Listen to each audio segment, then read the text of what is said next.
The October mist clung to Wisteria Lane like guilt to a conscience, muffling the sound of footsteps on wet cobblestones and casting an eerie pall over the row of Victorian terraces.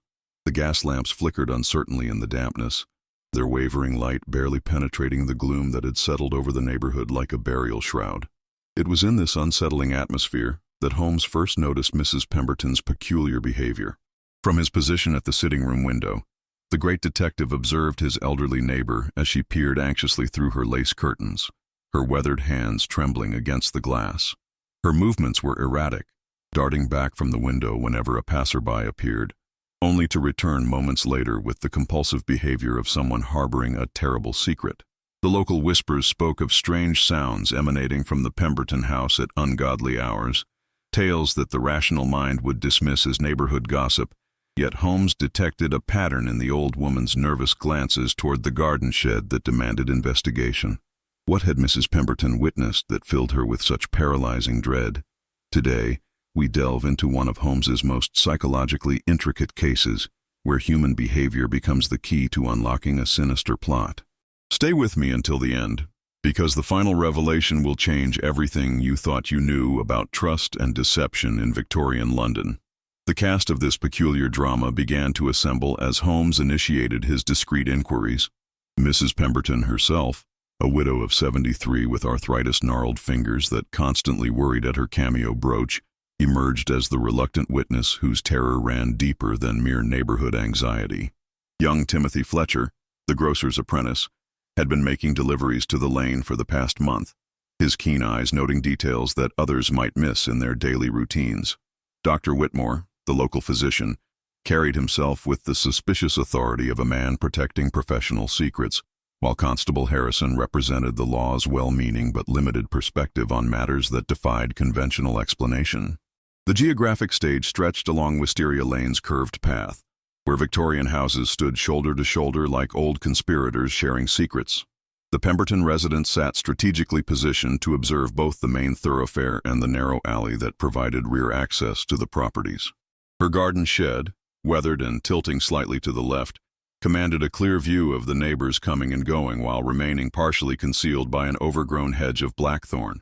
Two solid clues emerged from Holmes's initial reconnaissance: fresh soil disturbance in Mrs. Pemberton's garden despite the season being wrong for planting, and a pattern of lamp activity in the neighboring Ashford house that followed no logical domestic routine. The transversal clue, a child's wooden hoop abandoned in the lane for over a week, seemed disconnected from the immediate mystery, yet refused to be dismissed from the detective's methodical mind. The pressure of time manifested in Mrs. Pemberton's increasing agitation in the upcoming harvest festival, when the entire neighborhood would gather for the first time since the mysterious events began. The first logical shock arrived when Holmes discovered that the Ashford house, supposedly vacant for renovations, showed clear signs of recent habitation, despite the owner's explicit claims to the contrary. Holmes's methodical approach revealed itself through careful observation of daily patterns, noting who walked where, when lights appeared in windows, and how neighbors unconsciously altered their routines to avoid certain areas. The detective's ability to read the psychology behind physical behavior transformed ordinary neighborhood interactions into a complex map of fear, guilt, and concealment. The social dynamics of Victorian propriety added another layer of complexity, as each resident's public behavior masked private anxieties that could only be interpreted through subtle changes in posture, vocal tone, and unconscious gestures. Mrs.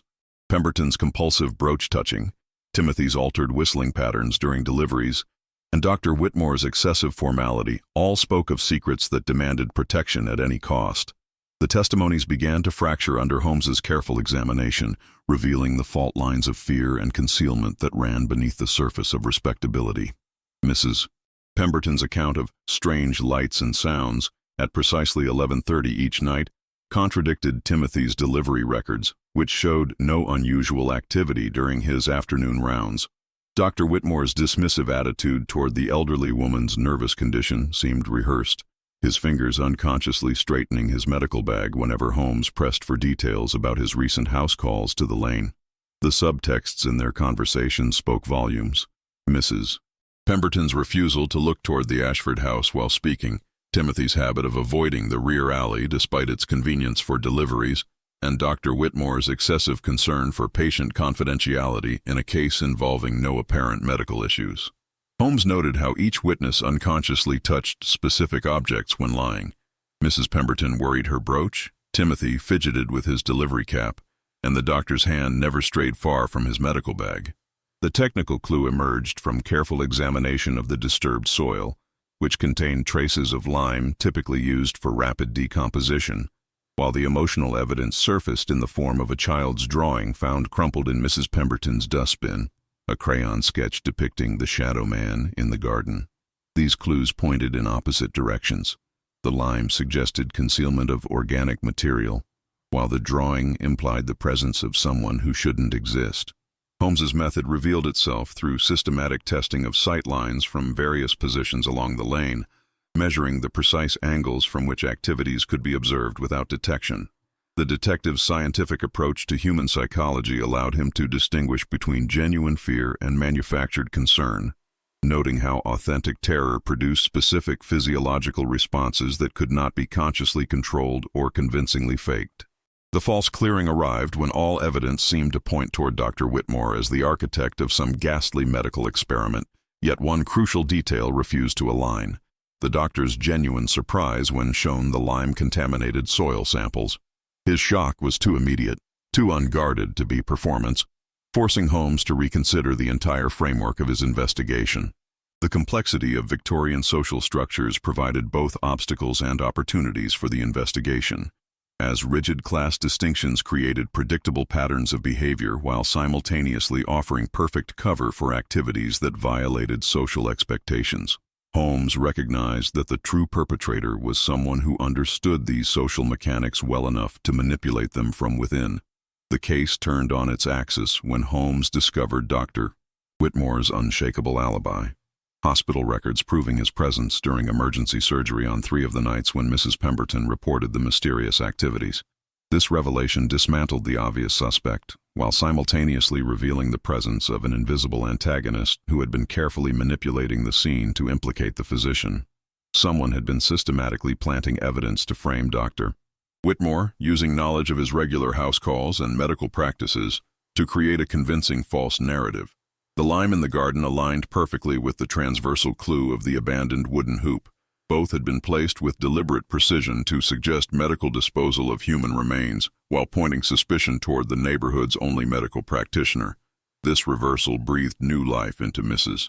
Pemberton's testimony, transforming her from a hysterical elderly woman into a genuine witness whose fear was entirely justified by the presence of someone far more dangerous than a rogue physician. Holmes realized that her nervous behavior was not the product of an overactive imagination, but the natural response of someone who had recognized evil wearing a familiar face. The sophistication of the frame-up revealed an antagonist with intimate knowledge of medical procedures, neighborhood routines, and the psychology of suspicion. This person had carefully studied Dr. Whitmore's schedule, patients, and professional vulnerabilities to create a deception that would satisfy both legal scrutiny and community prejudice against medical professionals who dealt regularly with death.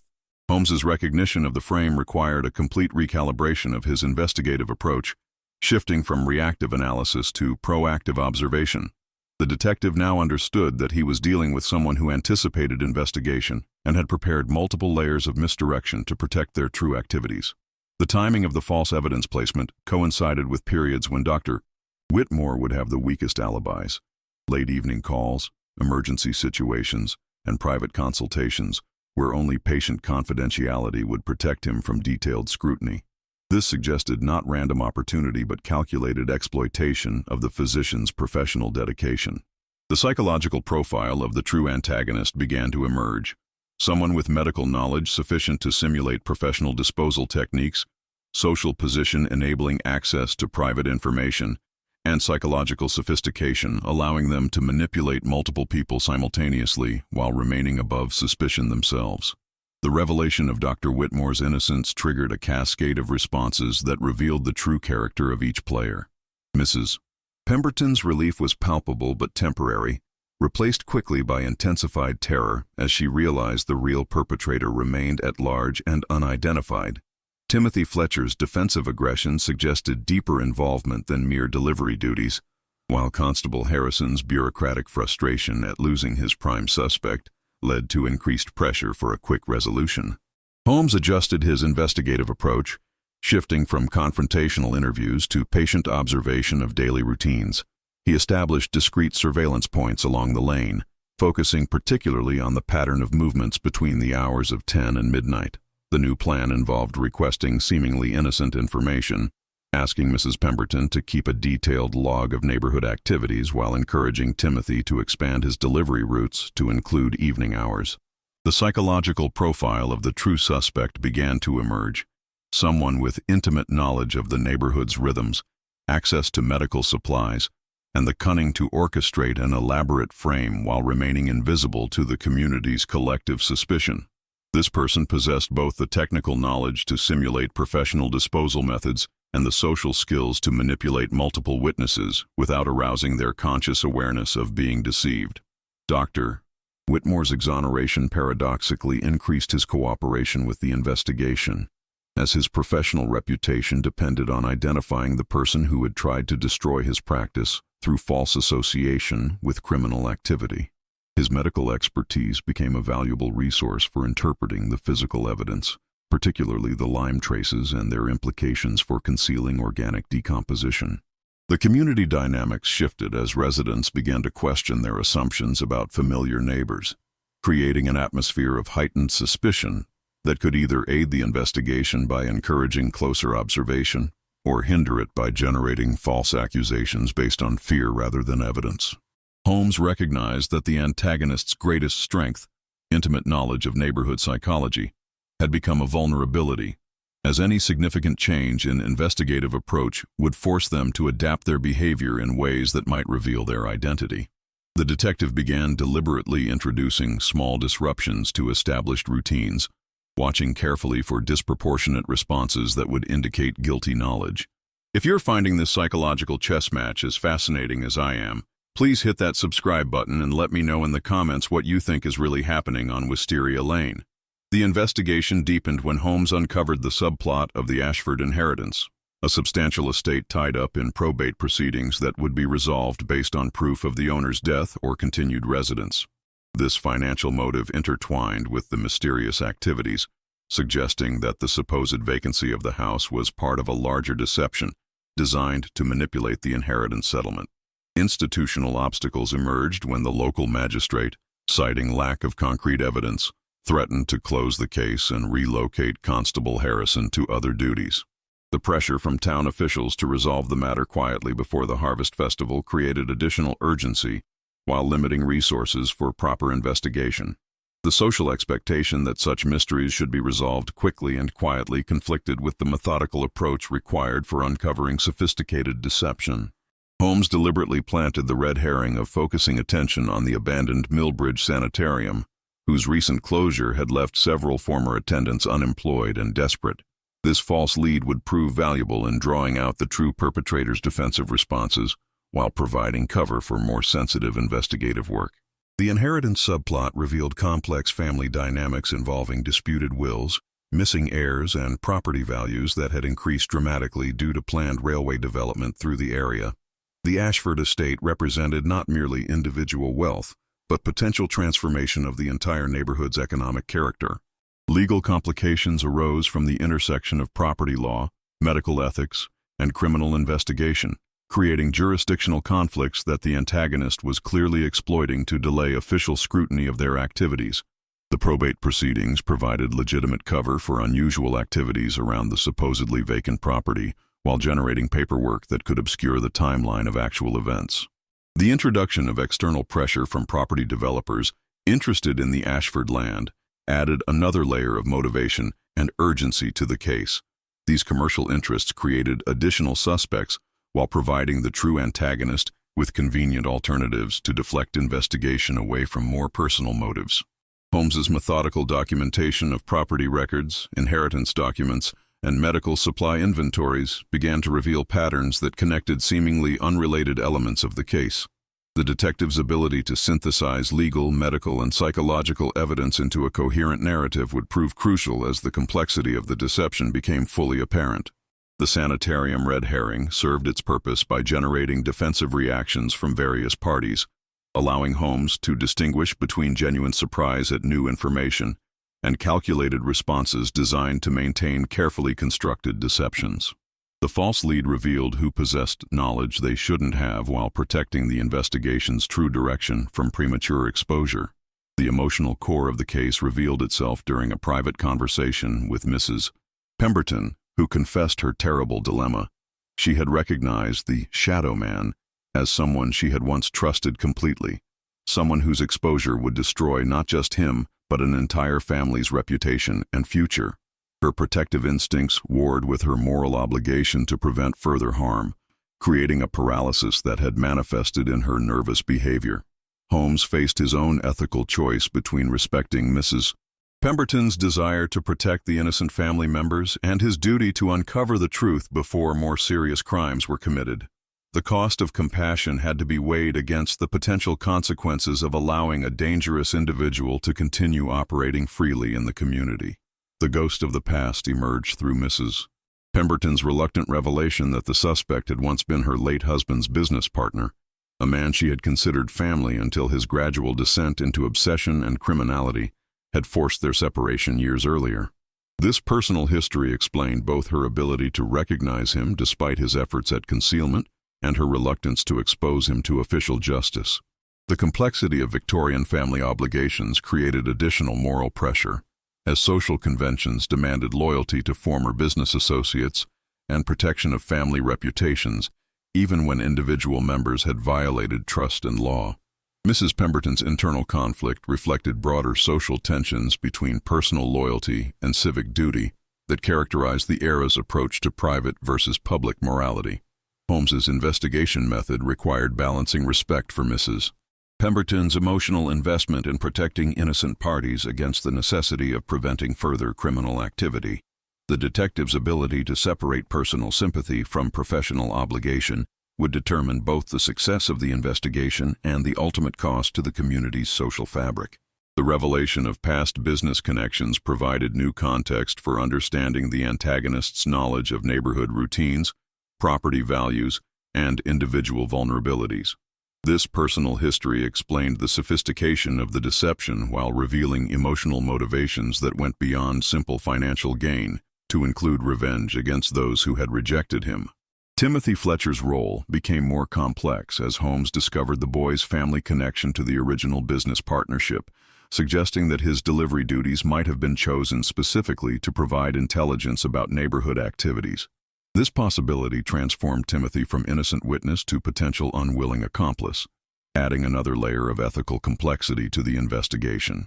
The approaching Harvest Festival took on symbolic significance as a moment when the community's social bonds would be either strengthened through shared celebration or shattered by the exposure of betrayal within their trusted circle. The timing suggested that the antagonist planned to use the gathering as either climax or cover for their final actions. The pattern of the antagonist's method crystallized through three crucial discoveries: the systematic timing of activities to coincide with Dr.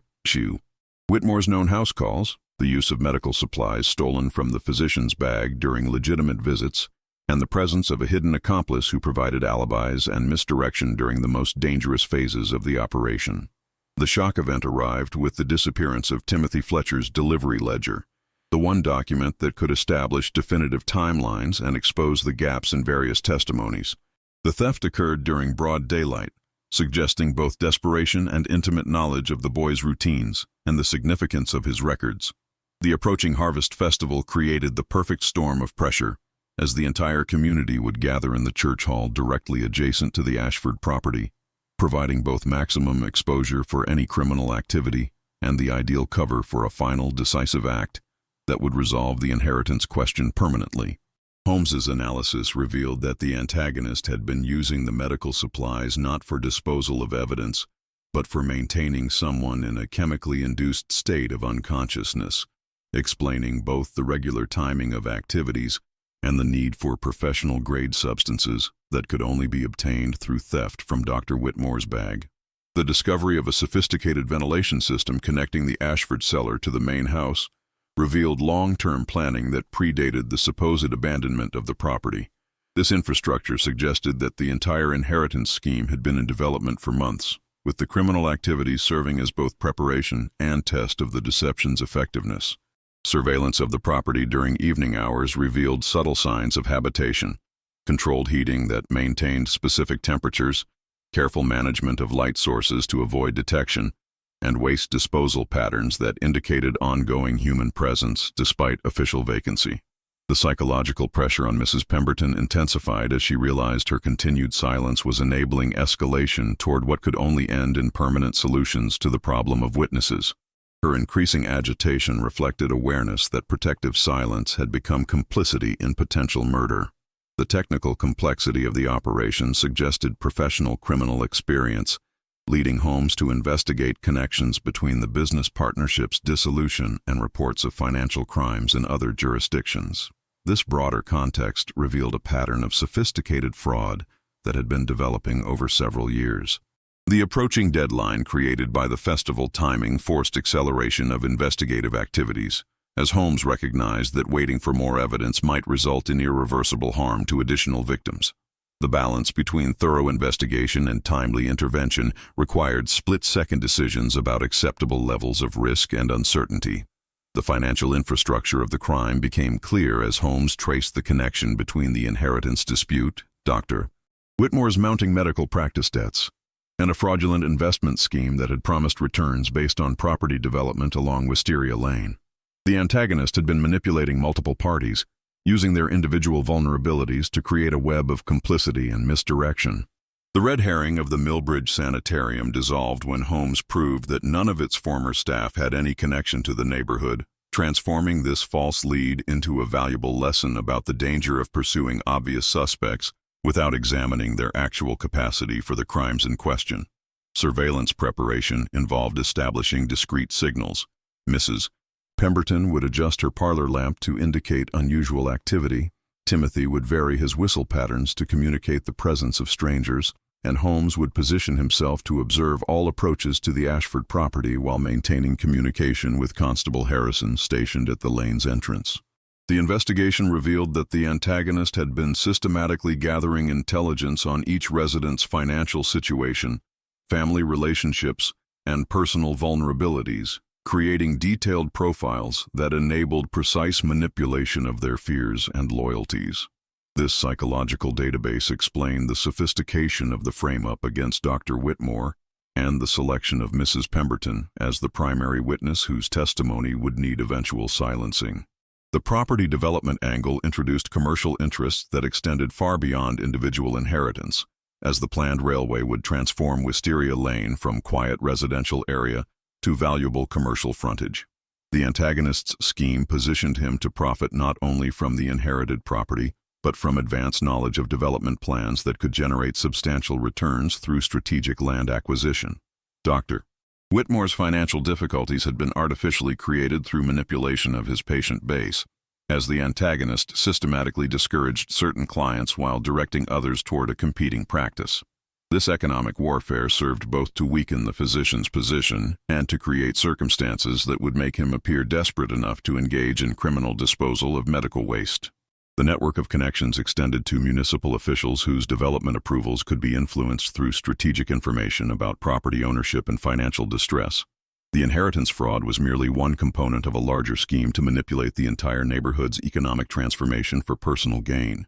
Holmes's discovery of forged correspondence between multiple parties revealed the extent of documentary fraud supporting the deception, including false medical records, fabricated business transactions, and manipulated legal documents that would have withstood casual scrutiny but failed under detailed forensic examination.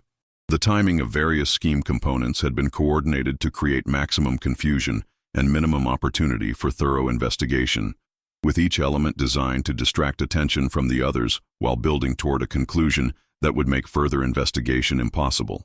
Holmes assembled his comprehensive hypothesis. The crimes were orchestrated by Marcus Ashford, the supposed absent owner, who had never actually left the property, but had been living in the cellar while staging his own disappearance to accelerate the inheritance process. Dr. Whitmore had been systematically framed to provide a credible alternative suspect, while the actual inheritance would be claimed by Ashford's cousin under false pretenses, with the two men splitting the proceeds. The antagonist's gesture of arrogance came in the form of a forged letter sent to the probate court, supposedly from Ashford's European travels, but bearing postal marks that Holmes proved could only have been obtained locally. This evidence revealed both the method of deception and the timeline for its conclusion. The maximum risk crystallized with Holmes's realization that Mrs. Pemberton's continued silence was now the only obstacle to the scheme's success, making her the likely target for permanent elimination during the chaos of the Harvest Festival gathering. The detective's systematic analysis revealed that Ashford had been maintaining his cousin in a chemically controlled state in the cellar, using stolen medical supplies to keep him unconscious while forging documents in his name.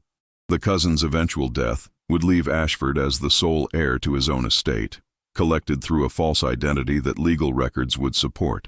The psychological profile explained Ashford's need for personal control over every aspect of the deception, his inability to delegate crucial elements that might have allowed him to maintain his cover more effectively. This compulsive micromanagement had created the behavioral patterns that Mrs. Pemberton had observed and that would ultimately expose his presence. The infrastructure discoveries revealed the full scope of preparation, including modified plumbing for waste disposal, electrical modifications to control lighting patterns that simulated vacancy, and sound dampening measures that allowed underground activities while maintaining the appearance of abandonment above ground. The technical evidence of document forgery extended beyond simple signature fraud to include paper aging techniques, ink composition analysis, and postal marking simulation that demonstrated professional criminal expertise developed over years of fraudulent activity in multiple jurisdictions. The financial analysis revealed that the inheritance represented only the foundation for a larger scheme involving property speculation based on inside knowledge of railway development plans, municipal corruption involving development permits, and systematic manipulation of local property values through strategic creation of financial distress among neighboring property owners. The timeline convergence showed that all elements of the scheme had been designed to culminate during the festival, when community attention would be focused on celebration while providing perfect cover for elimination of witnesses and completion of the inheritance fraud, through staged discovery of forged evidence proving Ashford's death abroad. The trap was set using the festival as both cover and catalyst. Holmes arranged for Mrs. Pemberton to publicly announce her intention to visit Dr. Whitmore that evening for a delayed medical consultation, creating the appearance that she would be away from her observation post for the first time in weeks. Meanwhile, the detective positioned himself in the abandoned Ashford cellar, having discovered the hidden entrance through the garden shed that Mrs. Pemberton had unknowingly been monitoring. The team divided strategically. Constable Harrison maintained visible patrol duties to preserve the appearance of normal routine. Timothy Fletcher was positioned as a roving observer with instructions to note any unusual movements, and Dr. Whitmore was briefed to play his role as the unwitting medical consultant while remaining alert for emergency signals.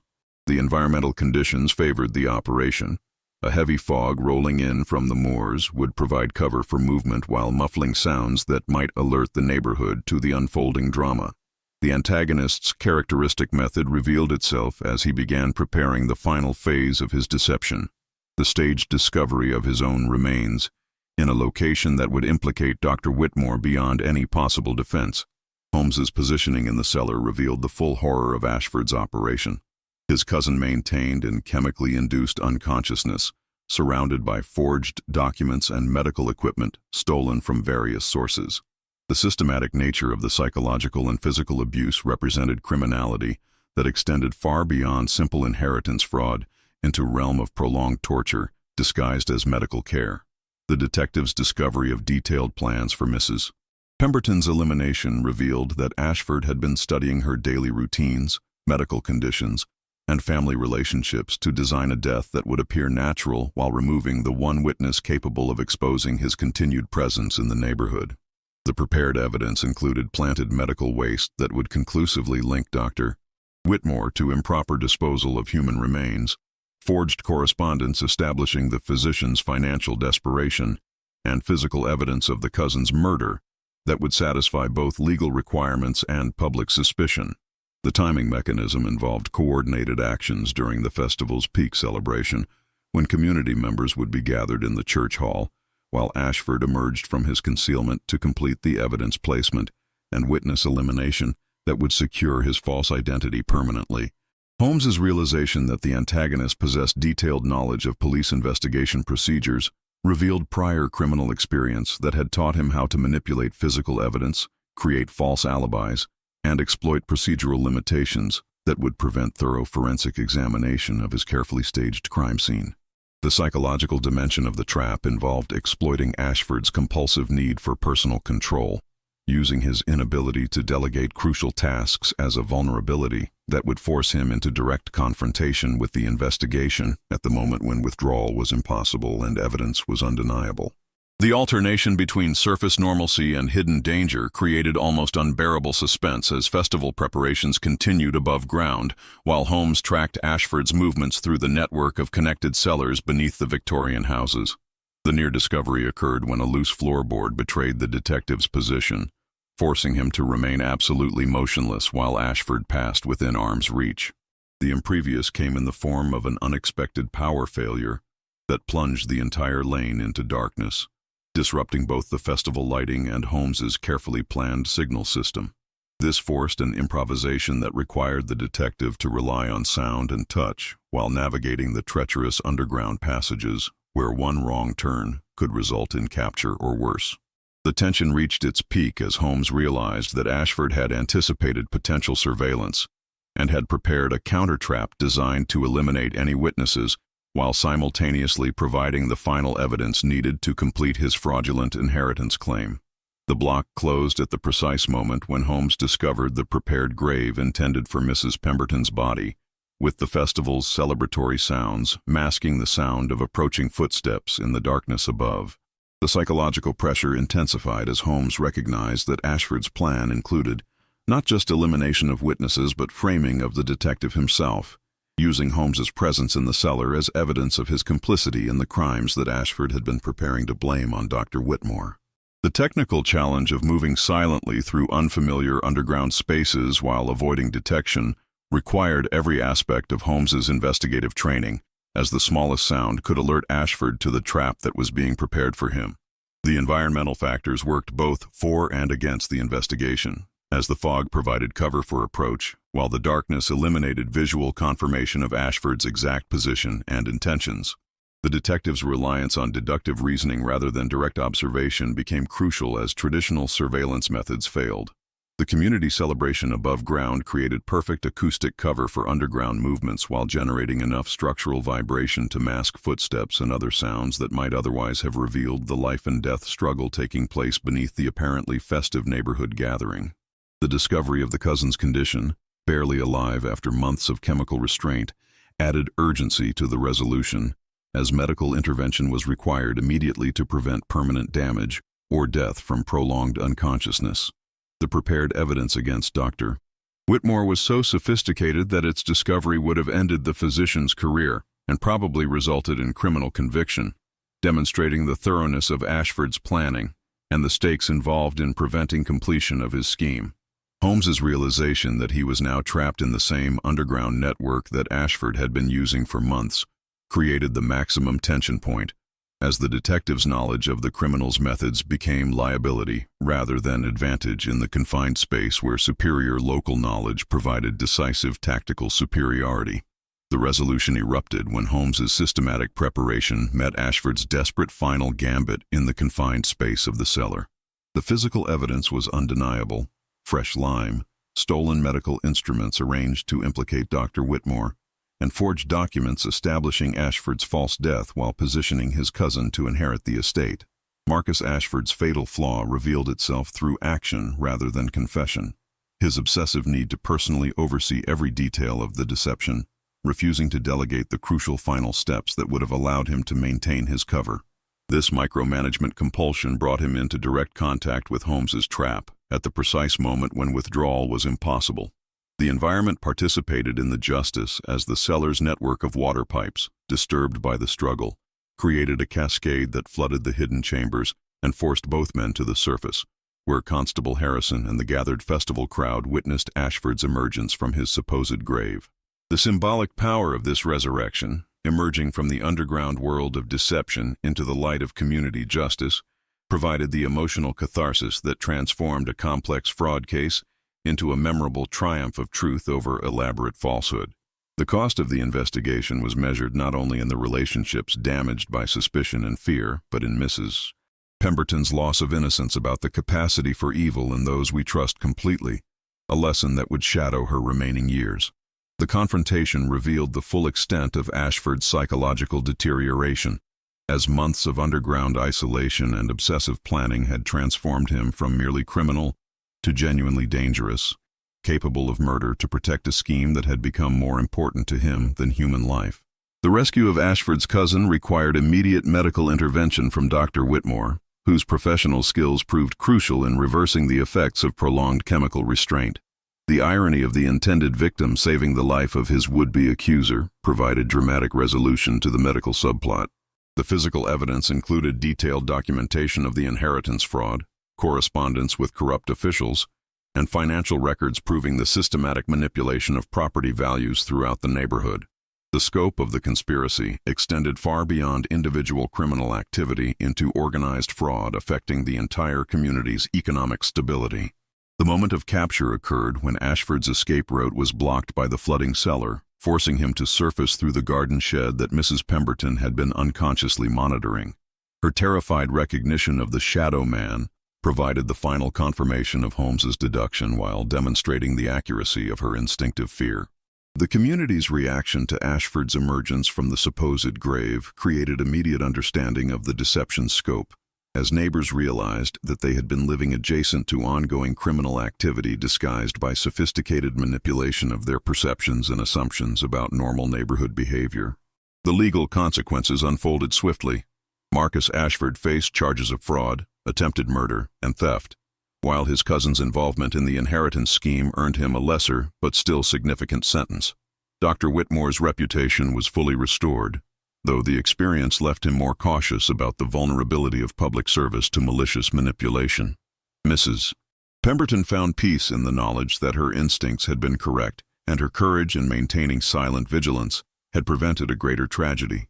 She retained the child's wooden hoop as a reminder that even the smallest details can hold the key to justice, while Timothy Fletcher's detailed observations earned him recognition as a valuable asset to community safety. The final question that lingered in the autumn air was whether the capacity for such elaborate deception existed in other seemingly ordinary neighbors, a thought that would forever change how the residents of Wisteria Lane viewed the familiar faces around them.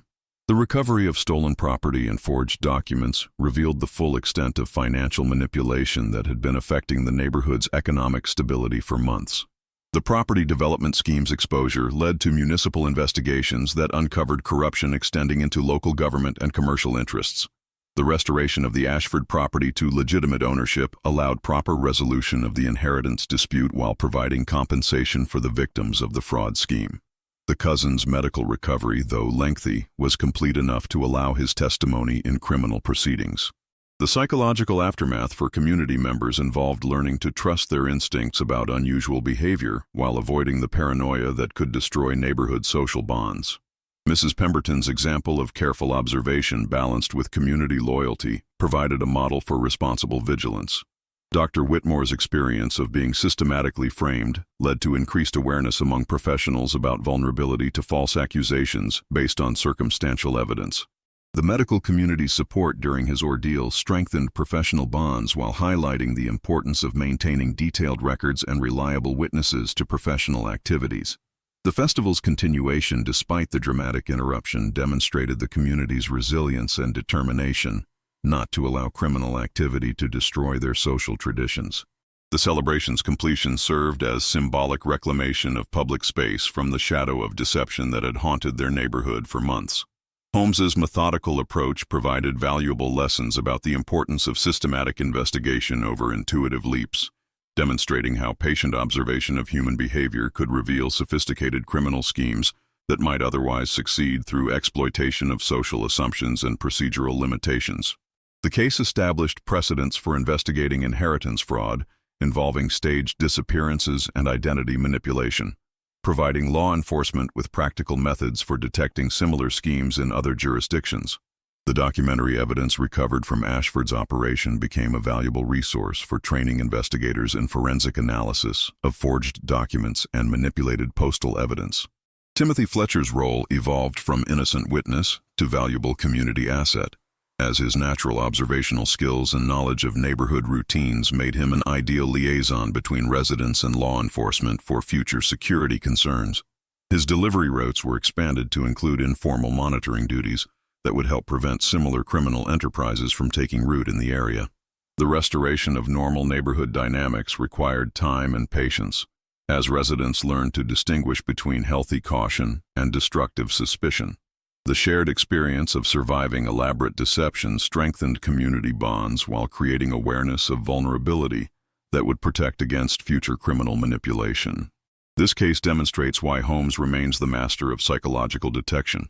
His ability to read human behavior revealed truths that physical evidence alone could never have uncovered. What did you think of Mrs. Pemberton's incredible intuition? Drop your thoughts in the comments below, and don't forget to subscribe for more incredible Sherlock Holmes investigations. The lasting impact on investigative methodology extended beyond local law enforcement to influence approaches to complex fraud cases throughout the British Empire.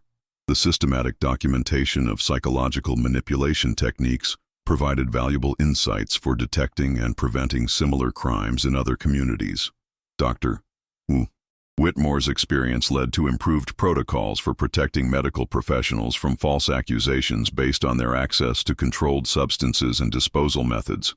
His collaboration with law enforcement during the investigation established models for professional cooperation that enhanced public safety while protecting legitimate medical practice. The financial recovery efforts revealed the extensive network of corruption that had enabled Ashford's scheme, leading to broader investigations that ultimately strengthened municipal oversight of property development and inheritance proceedings. The reforms implemented as a result of these discoveries provided lasting protection against similar fraudulent enterprises. If you want the complete dramatized screenplay version, request full script or send the next title to create our next investigation. The truth is always more fascinating than fiction when Sherlock Holmes is on the case.